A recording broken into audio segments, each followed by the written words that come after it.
में दिखी कमर, ब्लाउज पे आंखें बंद होती है, क्या लड़कों से मिलने वाली। हर लड़की बिगड़ी होती है, मुस्कुराए तो इंटरेस्टेड है, इग्नोर करे तो घमंडी। क्यों ब्रेकअप के बाद हर लड़की बच जाती है। जब 60 साल के अंकल की नजर उसके चेहरे पे जाती है, सांस लेना मुश्किल उसका, अब वो मास्क लगाकर जाती है। मंदिर जाना वर्जित उसका, जब भी तारीख आ जाती है। लड़ती है समाज से जब वो सुबह जोर कहलाती है। बीता कल वो नहीं बांटती, खुद में घुट कर रह जाती है। कल फिर होती पूजा उसकी, कल फिर उस पे गाली बन जाती है। इतना सच संवर कर क्यों रहती है। अब सुंदर होना पाप है क्या, जज तो ऐसे करते हो। एमएलए तुम्हारा बाप है क्या, और बाप भी है तो सुनना पड़ेगा। वो लड़की है तो क्या हुआ, जिएगी वैसे ही जैसे उसे अच्छा लगेगा।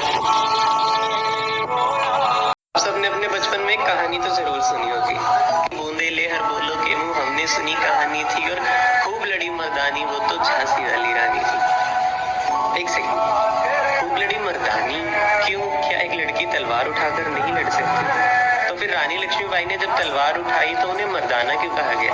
क्यों एक लड़की घर से बाहर अपना घर संभालने गई तो उसे बेटू जैसा कहा गया। शादी से पहले पराए घर जाना है और शादी के बाद पराए घर से आई है। क्या सच में एक नारी सिर्फ चूल्हे चौकी के लिए बनाई है। इस मेल डोमिनेंट सोसाइटी में लड़कियों का तो अपना कोई सरनेम भी नहीं होता।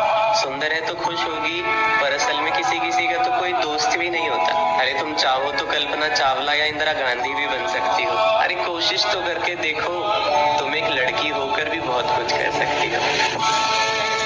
एग्जाम से ठीक एक दिन पहले आर्यन की क्लास टीचर ने सभी बच्चों का एक सरप्राइज टेस्ट लिया, जिसमें बाकी सभी बच्चों के अलावा सिर्फ आर्यन ही फेल हुआ था। ये देख सबने उसका बहुत मजाक उड़ाया। टेस्ट में तो टिक नहीं पाया, एग्जाम में क्या खा टिकेगा। बैक बेंचर हर्ष बोला, बेटा इस साल तो तू गया, तुझे फेल होने से कोई नहीं बचा सकता। बैक बेंचर रोहन बोला, पता नहीं ये 9th क्लास में कैसे पास हो गया, और कैसे, नकल करके। पीछे से हितेन बोला। ये सुन सब हंसने लगे। ये देख आर्यन को बहुत बुरा लगा, जिसके बाद वो घर आकर खुद को कमरे में बंद कर खुद पर 1 2 3 का फॉर्मूला अप्लाई कर पढ़ाई में जुट गया, जिसके चलते उसने अपने सभी सब्जेक्ट्स के एग्जाम में शानदार परफॉर्मेंस कर न सिर्फ 10th में पास हुआ, बल्कि टॉपर अनुज को बीट कर उसने 96% का स्कोर कर क्लास टॉपर बन गया। और जब बच्चों ने उसका ये सीक्रेट पूछा तो कॉन्फिडेंस के साथ आर्यन बोला, 1 2 3 का फॉर्मूला यूज कर। मैं डेली 1 घंटा पढ़ने के बाद 2 घंटे अच्छी से उन टॉपिक्स के नोट्स बनाकर अगले 3 घंटे पूरे फोकस के साथ उनके रिवीजन और क्वेश्चंस को सॉल्व करता।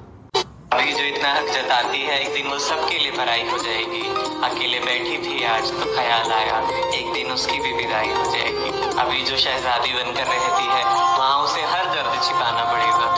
आज जो हर चीज यहाँ वहाँ फेंक देती है, वहाँ उसे पूरा घर संभालना पड़ेगा। जब भूख लगती है तो बाहर से मंगवा लेती है, पर वहाँ उसे रोज सुबह सबके लिए बनाना पड़ेगा। मेरी आजादी पर वो रोक टोक तो नहीं करेंगे, क्या उसके घर वाले भी मेरे माँ बाप की तरह मुझे लाड करेंगे। भाई को मारने का हक खो तो नहीं जाएगा, क्या ये मेरे जाने के बाद माँ का ध्यान रख पाएगा। जब जब आऊंगी यहाँ तो क्या भाभी मेरे साथ मेहमानों जैसा बर्ताव करेगी। एक दिन ऐसा आएगा कि मुझे मेरे ही घर आने के लिए उन सब की इजाजत लेनी पड़ेगी। ये घर भी उसका नहीं रहा, वो घर भी उसका नहीं। सच में एक लड़की होना बिल्कुल आसान नहीं।